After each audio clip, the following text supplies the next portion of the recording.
Hari ini saya mau bicara tentang power of expectations. Sama-sama katakan expectations. Expectations itu apa? Expectation adalah satu sikap kita menanti dan kita berharap. Amin. Nah, biar Kristen, yuk kita buka dulu ya Alkitab yuk. Ada yang masih bawa Alkitab nggak? Berapa banyak yang bawa Alkitab? Coba, nggak ada kan? Handphone, ya buka handphone sucinya deh. Buka handphone sucinya. Lukas 3 ayat 15.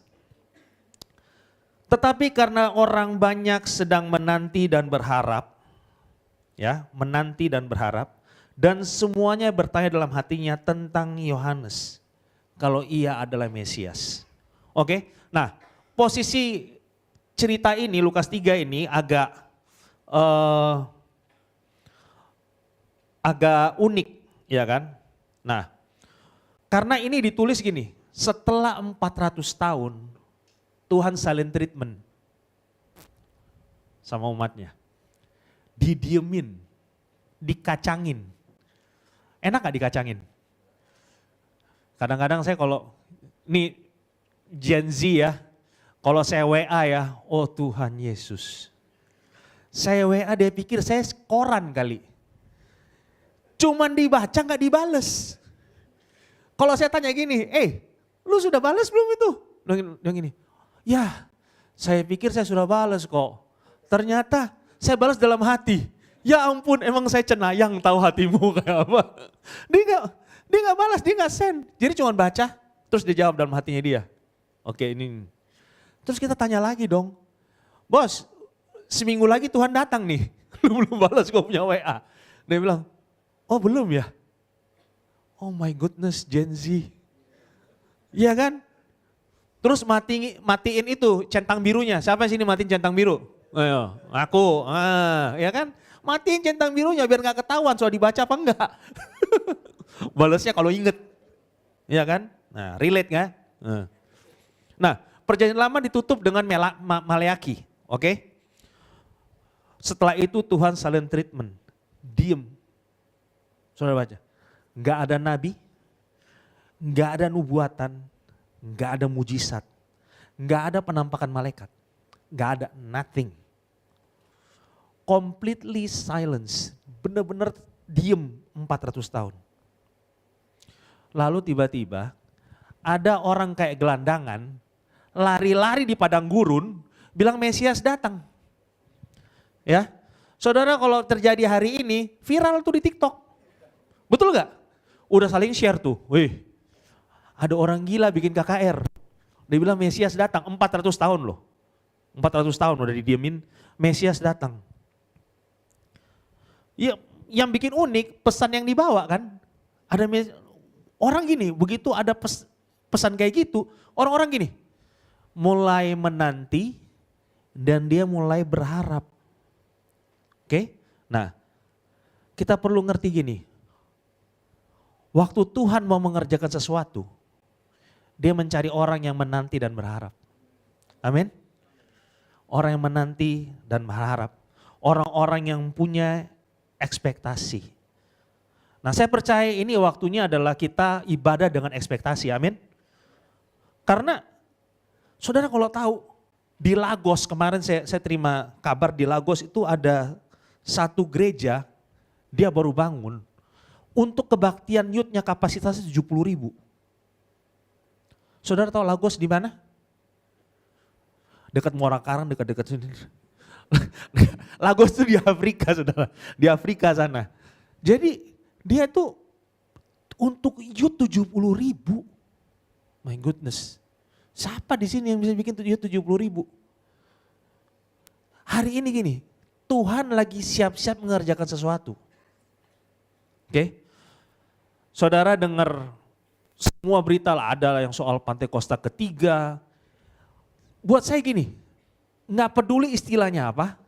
Yang penting saya percaya lawatan Tuhan mau datang, amin. Lawatan Tuhan mau datang gitu loh. Nah waktu lawatan Tuhan mau datang, kita perlu ngapain? Kita perlu menanti dan kita perlu berharap.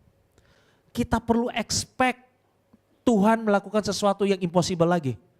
Amin. Kita perlu expect itu, gitu loh. Kita perlu antisipasi. Apa sih yang Tuhan mau kerjakan di tengah-tengah kita hari ini? Mungkin saudara datang ke tempat ini gini. Saudara datang cuman karena dijanjiin habis ini kita mau makan nih dekat sini nih. Saya dulu gitu. Kita pergi gereja karena tempat bakmi. Saya dulu pelayanan, bukan pelayanan, saya datang 2 pengerja. Jauh saudara di Sentul, ya kan? Karena ada apa? Ada bakwan. Bakwannya siapa ya itu hari? Dari Karsa tuh, lupa saya. Itu bakwan enak banget, karismatik banget. Jadi saya datang ke 2 pengerja karena bakwan sama soto kuning Bogor. Gak ada lain, gak ada lain. Saya ibadah karena itu. Mungkin saudara datang sini karena ada yang nawarin begini, ntar siang gue traktir lu ya, habis gereja. Kita ngopi, atau kita makan, gitu kan. Saudara datang karena mau dijanjiin itu. Tapi gini loh, waktu kita datang ibadah tanpa ekspektasi, percayalah 20 tahun saudara cuma jadi pemanas bangku gereja. Perbedaan antara saudara dengan teman saudara yang terima jawaban Tuhan cuma satu, ekspektasi. Ekspektasi. Oke? Mulai hari ini gini loh, ada orang-orang yang datang, oh masih puji-pujian, betul gak? Ayo ngaku. Masih puji-pujian, belum khotbah. Belum khotbah. Masih penyembahan, masih ini. Saudara tahu gak? Waktu saudara lagi nyanyi, itu lagu itu firman Tuhan yang dinyanyikan, betul? Ya kan? Waktu firman Tuhan lagi dinyanyikan, semua iman kita di ruangan ini aktif. Artinya begini, semua yang saudara doakan pasti di Tuhan dengar. Amin? Pasti. Nah kita melewati itu, kita bilangin tunggu khotbah. Khotbah gini, sesi ini adalah bagaimana Tuhan ngomong sama saudara. Worship adalah waktu bagaimana saudara datang sama Tuhan bawa hati saudara. Oke, jadi hari ini saya mau challenge saudara gini loh. Mulai menyembah dengan ekspektasi. Nabur pun dengan ekspektasi. Ada yang punya mentalitas kayak gini enggak? Jangan deh. Nabur itu habis itu nggak usah ngarepin apa-apa. Ada nggak kayak gitu? Coba angkat tangan. Nggak ada yang angkat tangan ya? Bagus deh. Kalau ada nanti biar saya laporin ke Pastor Petrus. Saudara gini, pertanyaan saya.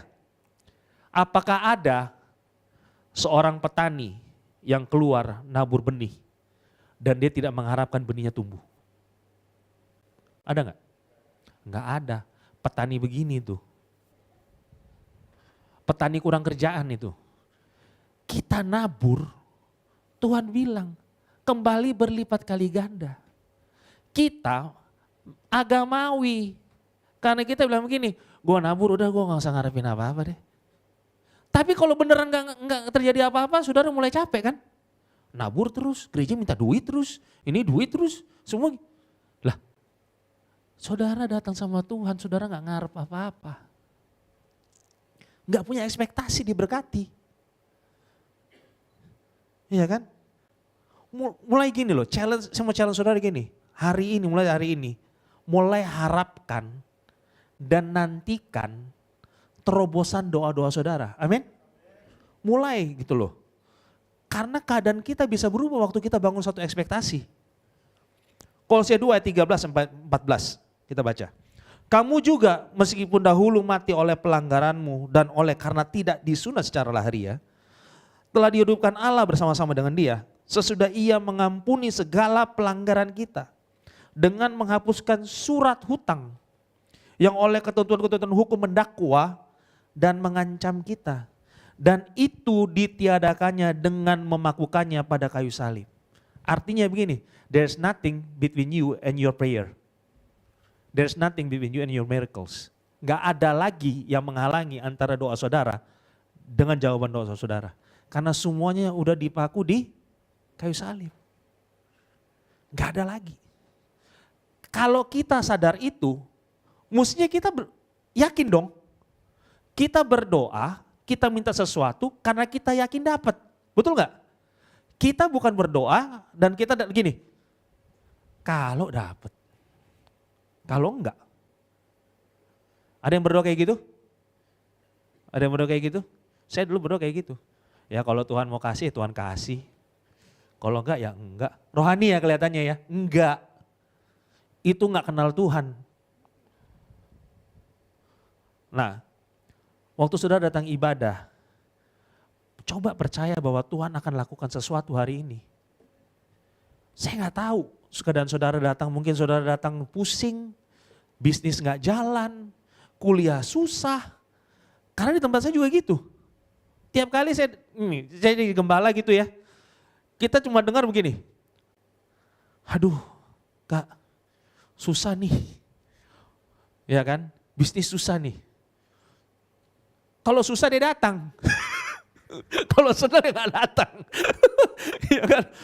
Derita gembala begitu gak? Terus kan? Iya. Jadi susah, saya tahu susah. Di luar sana susah. Siapa yang enggak? Semua susah. Tapi lebih susah lagi kalau kita gak punya Tuhan. Nah, Mazmur 119 ayat 126.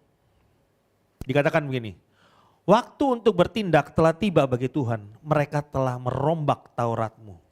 Dengan kata lain gini, waktu kita melihat bagaimana firman Tuhan dimanipulasi hari-hari ini, saudara mesti tahu, saatnya Tuhan untuk kerja. Tuhan lagi kerja. Saya berapa waktu lalu saya dapat dikirimin TikTok. Hari ini, ada yang punya TikTok gak sih? Main TikTok gak sih? Semua kayak dia ngeliatin, lu aneh kayaknya main TikTok. Ada yang main TikTok gak sih? Saya suka main TikTok, anak-anak suka ketahuan saya punya postingan TikTok karena isi TikTok saya semua tentang isengin orang. Ya kan? Jadi saya dikirimin TikTok bilang begini, jangan kasih perpuluhan. Rabi juga gak kasih perpuluhan. Nanya sama saya, abis itu dia nanya sama saya gini, Mike bener gak sih kayak gini? Saya bilang begini, ya ilah lu Rabi percaya Yesus aja enggak. Gimana mau tau nggak? Hari ini itu jadi lebih santer karena sosial media. Dan kita pikir kita sudah baca firman waktu kita nonton TikTok atau lihat Reels, betul nggak? Tiba-tiba nonton Reels gitu ya, wah, keluar ayat. Kayaknya jawaban Tuhan lewat ayat ini. Bisa, tapi apakah saudara tahu ada namanya targeted ads? IG ads? Handphone saudara dengar saudara ngomong. Apalagi kalau saudara pakai Android. Saya kasih tahu dikit ya. Jadi biar kita nggak tiba-tiba langsung kayak Tuhan ngomong. Enggak. Handphone saudara, waktu saudara install sesuatu, saudara ada lagi nih kan, kasih izin untuk melakukan ini, betul nggak? Kita selalu langsung always allow. Bodoh amat kita nggak baca, ya kan? Itu kita kasih permission sama itu apps. Untuk dengar kita punya pembicaraan. Saya lagi ngomong sama Pastor Petrus ngomong soal seafood, keluar tuh iklannya seafood. Bukan Tuhan ngomong suruh makan seafood. Ya ampun. Saya lagi ngomong gini, kayaknya handphone baru nih bagus nih. Dah keluar iklannya. Saya kemarin baru ngomong itu tuh sama, saya bikin home base youth, komsel youth di rumah saya, anak-anak youth doang. Kita ngobrol sampai jam 12 malam. Ya kan? Ada yang tanya, saya pengen motor. Tiba-tiba hari ini ada iklan Honda PCX 160. Saya bilang gini, mungkin ini jawaban Tuhan. Boleh juga kalau punya motor. Ya kan? Enggak, itu karena kita punya omongan. Nah, hari-hari ini firman Tuhan dipelintir kayak apapun. Demi keuntungan organisasi atau pribadi. Tapi kita mesti lihatnya gini, berarti ini waktunya Tuhan bekerja. Amin. Yang dibela apa? Firman Tuhan, bukan kita. Firman Tuhan dulu yang dibela. Nah, hari ini saya mau share 2 event dari banyak event yang terjadi di Alkitab. Oke. Yang pertama Kisah Para Rasul 3 ayat 1 sampai 7. Ya. Kisah Para Rasul 3 ayat 1 sampai 7. Dikatakan begini, pada satu hari menjelang waktu sembahyang, yaitu pukul 3 petang. Jadi berdoa jam 3. Naiklah Petrus dan Yohanes ke bait Allah. Di situ ada seorang laki-laki yang lumpuh sejak lahirnya sehingga ia harus diusung. Tiap-tiap hari orang itu diletakkan di depan pintu gerbang bait Allah yang bernama Gerbang Indah untuk meminta sedekah kepada orang yang masuk dalam bait Allah. ketika orang itu melihat Petrus dan Yohanes hendak masuk ke bait Allah, ia minta sedekah. Nah perhatikan ini. Mereka menatap dia dan Petrus berkata, lihatlah pada kami. Lu lihat nih gua nih. Petrus bilang gitu. Lalu orang ini dia lihat Petrus sama Yohanes. Bilang gini, orang itu menatap mereka dengan harapan akan mendapat sesuatu dari mereka. Tapi Petrus berkata, emas dan perak tidak ada padaku. Tapi apa yang kupunyai kuberikan padamu. Demi nama Yesus Kristus orang Nazaret itu, berjalanlah. Lalu ia memegang tangan kanan orang itu dan membantu dia berdiri. Seketika itu juga kuatlah kaki dan mata kaki orang itu. Sudah lihat nih, bayangin gini, kalau baca Alkitab itu bayangin, konteksnya kayak sekarang. Ada orang di depan, Pastor Petrus lewat, ya kan? Dia minta. Waktu dia minta, Pastor Petrus ngomong gini, coba lu lihat gua. Bilang gitu. Artinya gini, dia bersiap untuk memberi sesuatu kan. Pendeta banyak khotbah dari sisi sininya nih. Tapi ada yang dia lupa, mujizat gak terjadi dengan sendirinya. Orang ini menatap dengan harapan. Akan apa? Mendapat sesuatu dari mereka. Sudah dapat belum? Belum.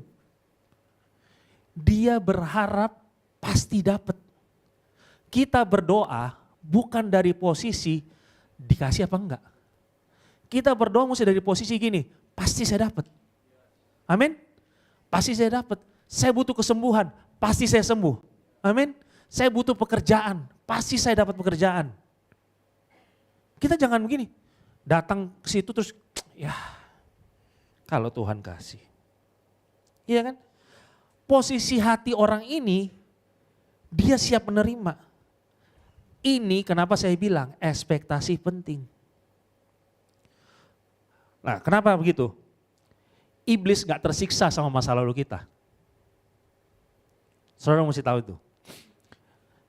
Masa lalu saudara dengan saya, buat dia, gue gak pusing.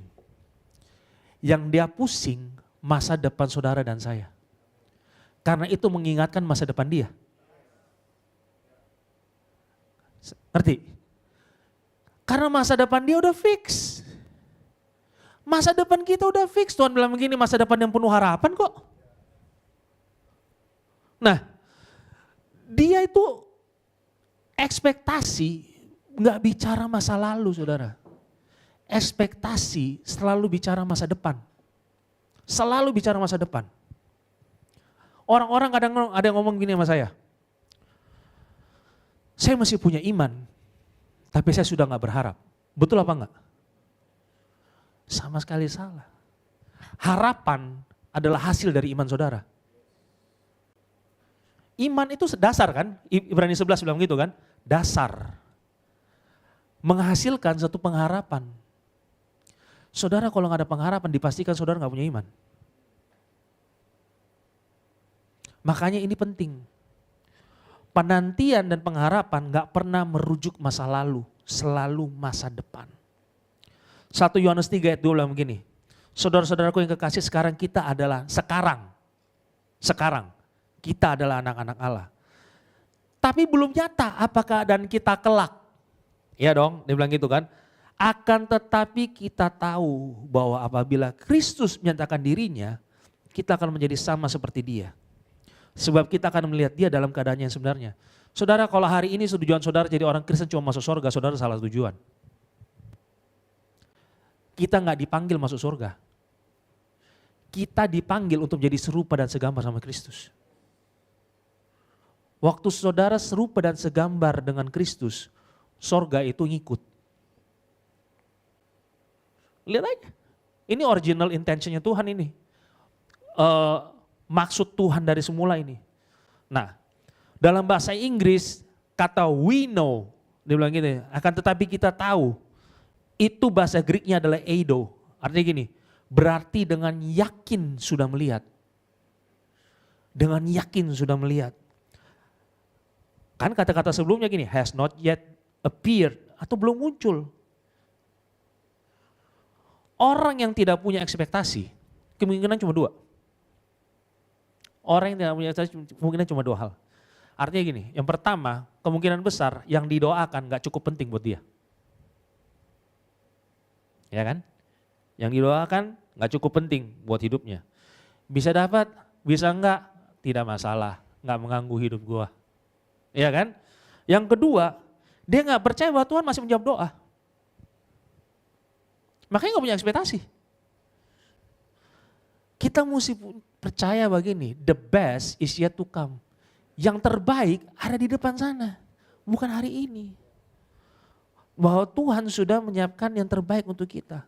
Saudara, di gereja kita tuh agak unik, karena banyak yang gelap-gelap. Ya toh, contohnya yang di sini saya bawa. Ya kan, banyak yang gitu.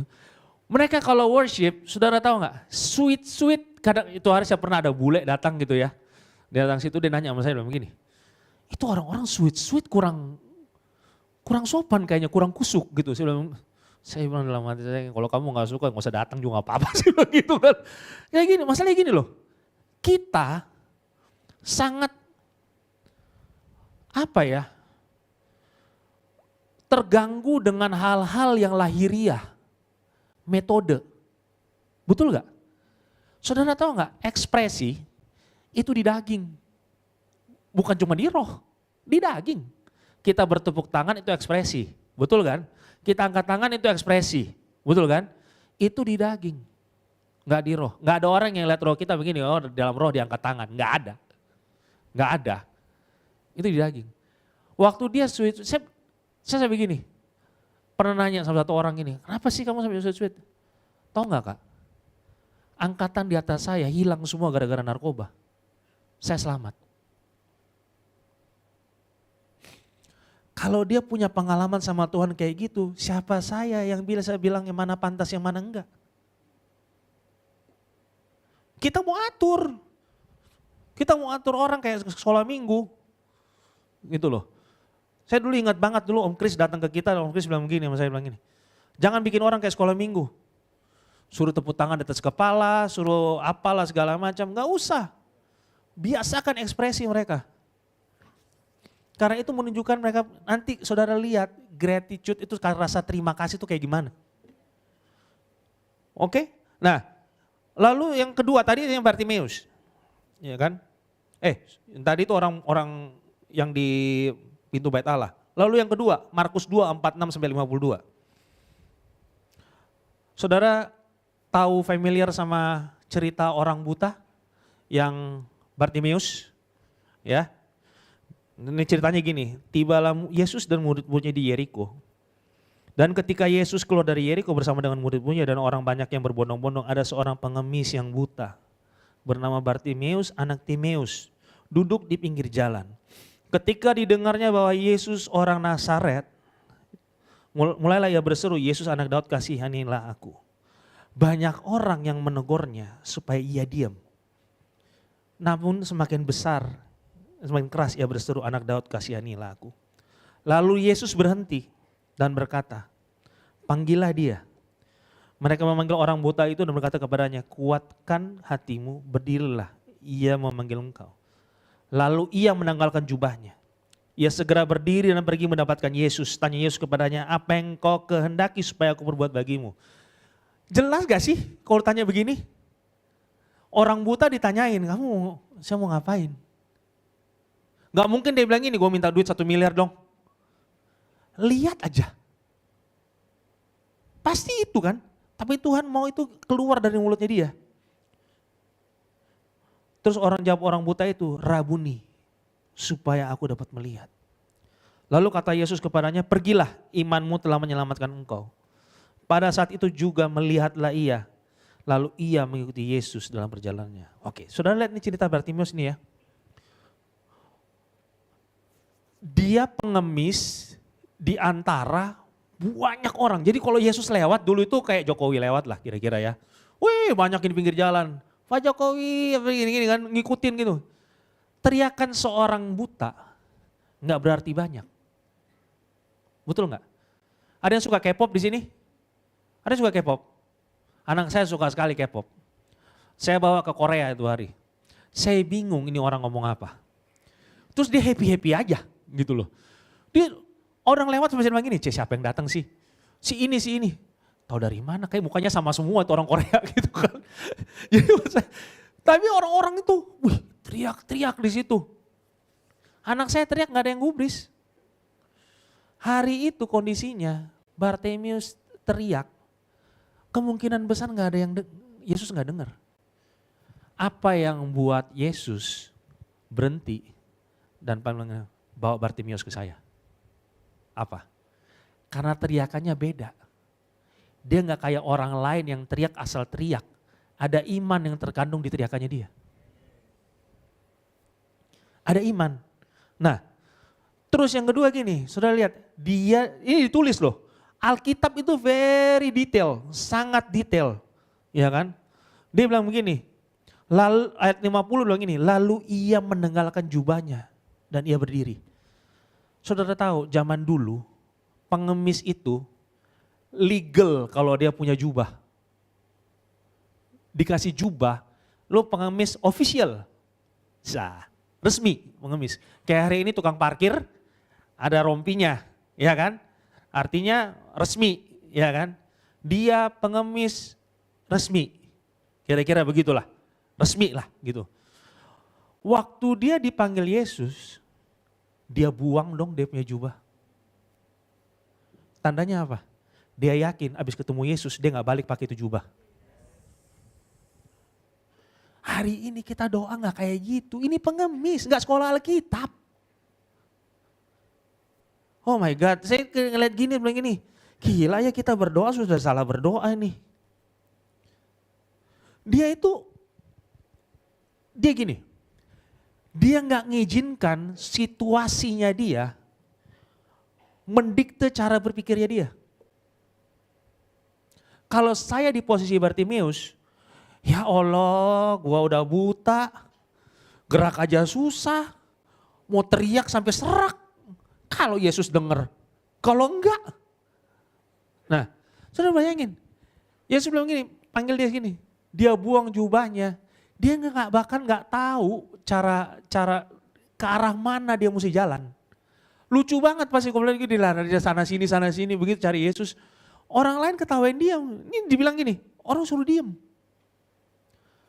Saudara gini, kita di gereja mau angkat tangan aja, lihat samping kiri samping kanan. Dia angkat tangan apa enggak ya? Emang saudara minta beras sama dia? Di sebelah? Enggak. Kita angkat tangan aja kita gini, kita lihat. Kalau dia angkat tangan, gue angkat tangan. Kalau dia berdiri, baru gue berdiri. Waktu saudara minta tolong sama Tuhan, saudara maunya Tuhan bersikap kayak gimana? Instan bukan? Betul gak? Tuhan tolong, pluk, langsung gitu. Kayak itu hamba Tuhan yang tadi ibadah pertama saya bilang ini, baru ngomong Tuhan saya mau, tiba-tiba mobil datang. Sadap.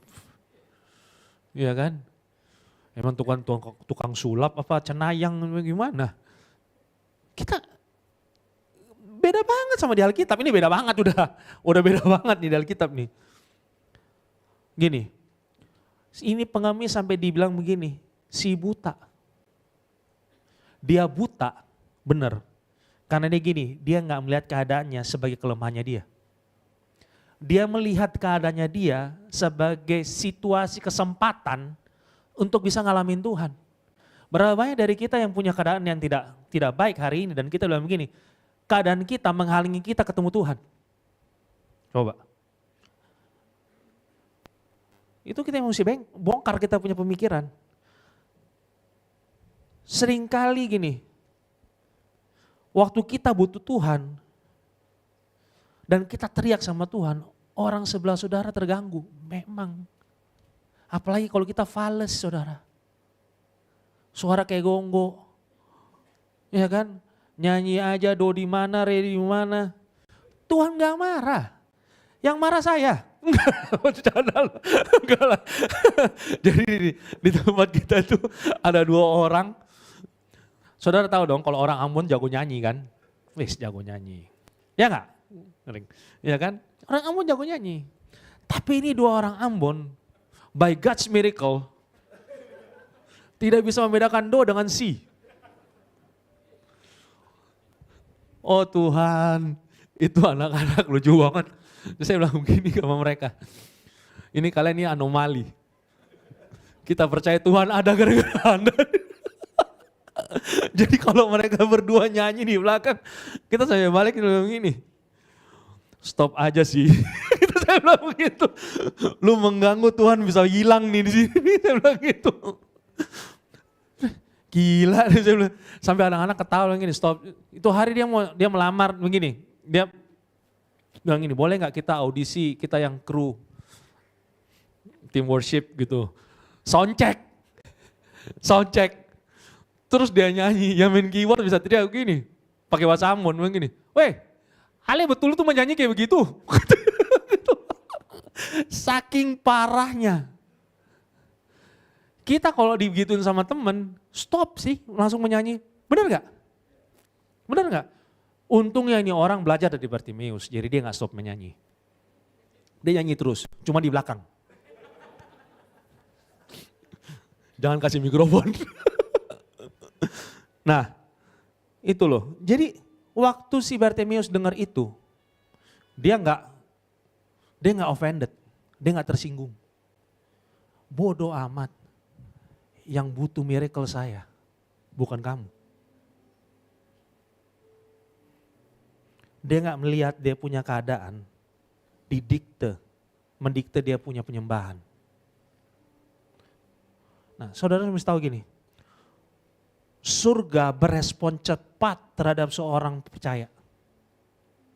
Yang buat seorang anak perempuan itu sembuh pendarahan 14 tahun.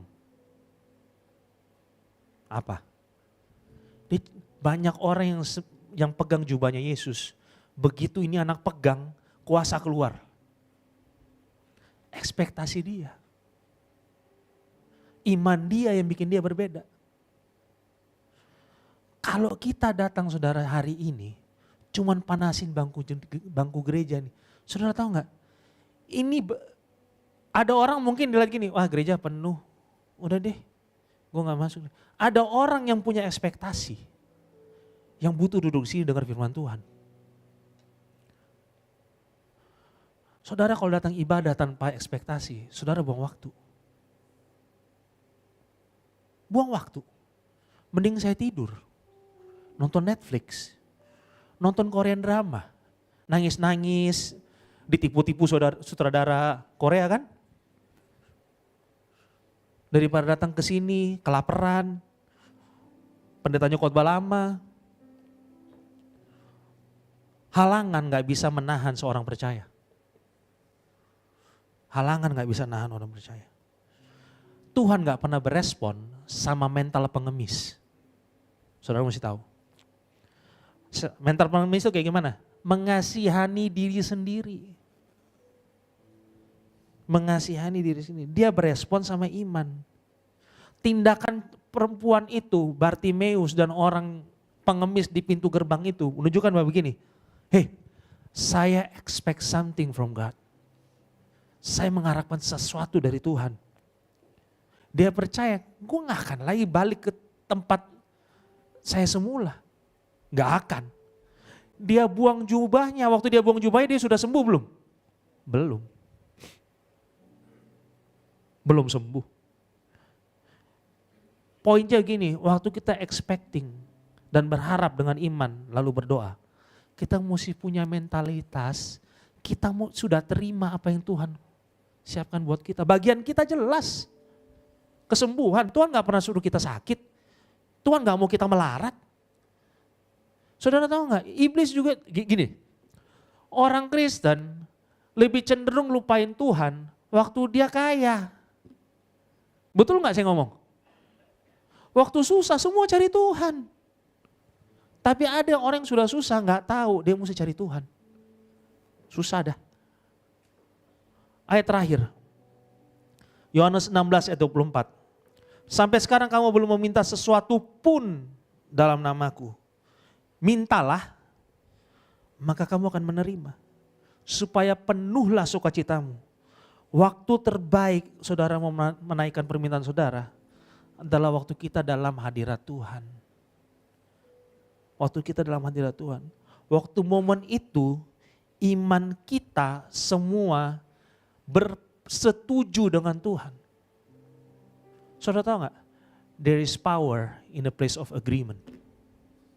Ada satu kuasa waktu saudara bersetuju sama Tuhan. Kita nggak setuju bahwa gini, kita nggak terima, maksudnya gini, bersetuju gini. Emang gue susah, emang sial gue, nggak gitu. Kita setuju sama Tuhan begini, hari ini saya susah Tuhan, saya setuju dengan Engkau bahwa masa depan saya masa depan penuh harapan. Amin. Saya mau challenge saudara gini, mulai minggu ini, datang ibadah dengan ekspektasi.